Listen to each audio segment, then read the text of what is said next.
السلام علیکم دوستو، آج ہماری ویڈیو کا ٹاپک ہے خونوں کی نیاز۔ نیاز امام جعفر قائس رجب المرجب ایک لکڑہارا شہر میں رہتا تھا۔ جنگل سے لکڑیاں کاٹ کر لاتا اور شہر میں فروخت کرتا اور ان سے اپنے بچوں کا پیٹ پالتا رہا۔ بہت ہی عرصہ گزرتا رہا، مفلس غریبی بیچاری میں گزارتا رہا۔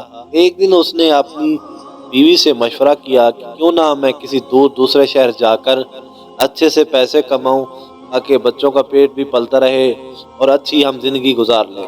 بیوی نے کہا کہ آپ کا مشورہ تو بالکل ٹھیک ہے، آپ چلے جائیں، میں راضی ہوں۔ بیوی سے اجازت لے کر ایک دور شہر میں چلا گیا۔ وہاں پر روزگار تلاش کیا لیکن قسمت نے ساتھ نہ دیا، تلاش نہ مل سکا۔ اس کے بعد لکڑہارا وہی کام کرتا تھا، جنگل میں جاتا تھا، لکڑیاں کاٹ کر شہر میں فروخت کرتا تھا۔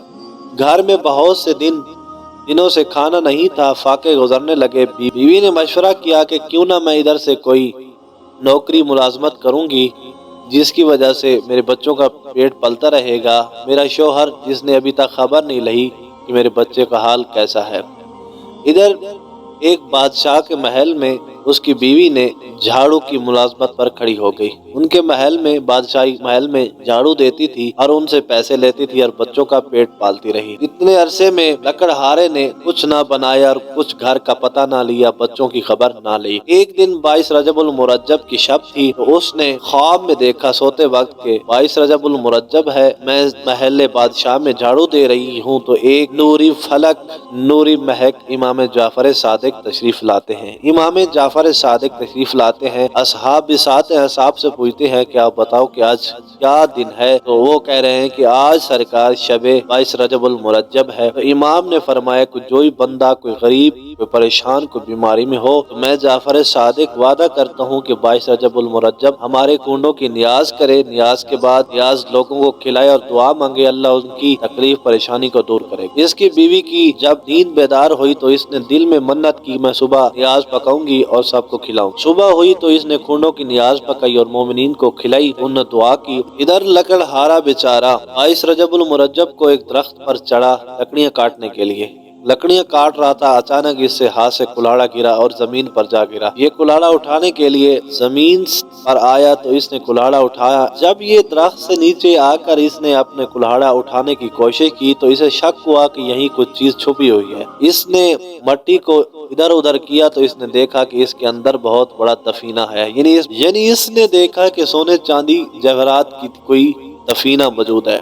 یہ تھوڑا تھوڑا لکڑیاں کاٹتا تھا، لکڑیوں میں تھوڑا تھوڑا اپنا وہ خزانہ لے کر باندھتا رہا۔ جب اس نے مکمل خزانہ اٹھا لیا تو اس نے گھر میں چلے جانے کا فیصلہ کیا۔ یہ گھر آ گیا، خزانے سے اس نے اپنا شاہی گھر بنوایا، اچھا کھاتا تھا، اچھا پیتا تھا، زندگی بسر کر رہا تھا۔ بادشاہ کی بیوی محل پر دھوپ لگانے کے لیے آئی تھی۔ جب اس نے دیکھا کہ سامنے ایک گھر عالیشان بنا ہوا ہے، حالانکہ یہاں پہلے کوئی گھر نہ تھا، اور اپنی کنیزوں سے پوچھا بتاؤ یہ گھر کس کا ہے؟ پہلے تو یہ گھر نہیں تھا۔ تو کنیزوں نے بتایا آئے آقا سرکار، آپ کو نہیں پتا؟ بادشاہ سلامت، آپ کو نہیں پتا کہ جو آپ کے گھر میں ملازمت تھی، آپ کے بادشاہی محل میں جھاڑو بردار تھی، خاک رو تھی، اس کے شوہر نے کہیں سے دفینہ لیا ہے اور وہ امیر ہو گئے ہیں۔ کنیزوں کو کہا کہ جاؤ اسے بلا کر لاؤ۔ جب کنیزیں گئی تو ایک بلا کر لایا جو ان کے دربار میں، ان کے محل میں جھاڑو دیتی۔ ان کے بعد ہوا یہ کہ بادشاہ کی گھر والی نے پوچھا کہ بتاؤ آپ نے اتنا پیسہ کہاں سے لیا، اتنا مال و دولت کہاں سے اکٹھا کیا ہے؟ تو اس نے امام جعفر صادق علیہ السلام کی بتائے ہوئے نیاز کے علاوہ کچھ اور بتا دیا، جھوٹ بول دیا۔ تو اس کو یقین نہ آیا۔ اتنے میں کنیزوں کو بلایا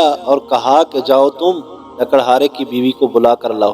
لکڑہارے کا دشمن تھا بادشاہ کا وزیر، اس نے کہا کہ بادشاہ سلامت، آپ کو نہیں پتا کہ آپ کے جو شاہی محل میں کچھ مال و دولت پڑی ہوئی تھی لکڑہارے نے چرا لی ہے، اس وجہ سے اس نے اپنا گھر بنا لیا۔ لکڑہاری کو بھی بلایا، لکڑہاری نے بھی صحیح نہ بتایا۔ مولا کا بتایا ہوا فرمان بھی اس کے مطابق نیاز کرے، مولا اللہ پاک اس نیاز کے صدقے آپ کی پریشانی کو دور کرے گا۔ تو لکڑہارے کو بلا لیا، لکڑہارے سے پوچھا تو لکڑہارے نے کہا کہ نہیں، ایسا نہیں ہے۔ بادشاہ سلامت نے ان کو بلایا اور اپنے محل سے بلا کر بتایا کہ آپ اس گھر سے نکل جاؤ۔ بادشاہ نے کہا کہ اس گھر سے آپ نکل جائیں کیونکہ آپ نے مال و دولت چرایا ہے۔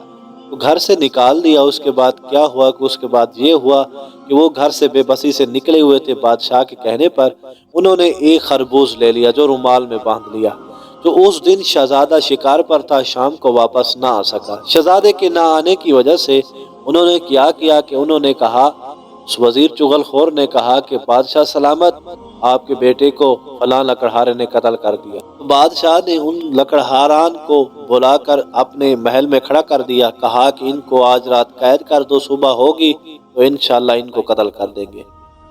لکڑہارا اس کی بیوی قید خانے میں قید رہے، اور لکڑہارے نے پوچھا، ہم سے کیا گناہ ہو گیا ہے جس کی وجہ سے ہم اتنی بڑی سزا بھگت رہے ہیں؟ لکڑہاری نے کہا کہ آپ کو نہیں پتا کہ میں نے بادشاہی محل میں بادشاہ کی بیوی سے جھوٹ بولا، امام کے فرامین کو میں نے نہیں بتایا اور آگے پیچھے بات کر کے میں نے جان چھڑائی ہے۔ تو بادشاہ سلامت لکڑہارا کہتا رہا کہ مجھے لگتا ہے ہم اسے گناہ کی سزا بھگت رہے ہیں، سارا رات اللہ سے معافی مانگتے رہے ہیں، صبح کو شہزادہ واپس آ جاتا ہے، بادشاہی محل میں سلام کرتا ہے۔ تو بادشاہ نے پوچھا، اے شہزادے کہاں رہ گئے تھے؟ تو شہزادے نے جواب میں دیا، مالک بادشاہ شکار میں کمی تھی، رات کو باغ میں آرام کیا تھا، اس وجہ سے آج صبح آ رہا ہوں، لیٹ آ رہا ہوں۔ تو بادشاہ سلامت نے ان دونوں قیدیوں کو بلایا جن کو صبح قتل کرنا تھا، لکڑہارا، لکڑہارے کی بیوی۔ بتاؤ کہ تم نے آپ کیا کیا؟ تو فرمایا، ہم نے منت مانی 22 رجب المرجب کو ہم خونوں کی نیاز کریں گے۔ تو بادشاہ نے اس پر ایمان لایا، یقین لیا اور ان کو رہا کر دیا۔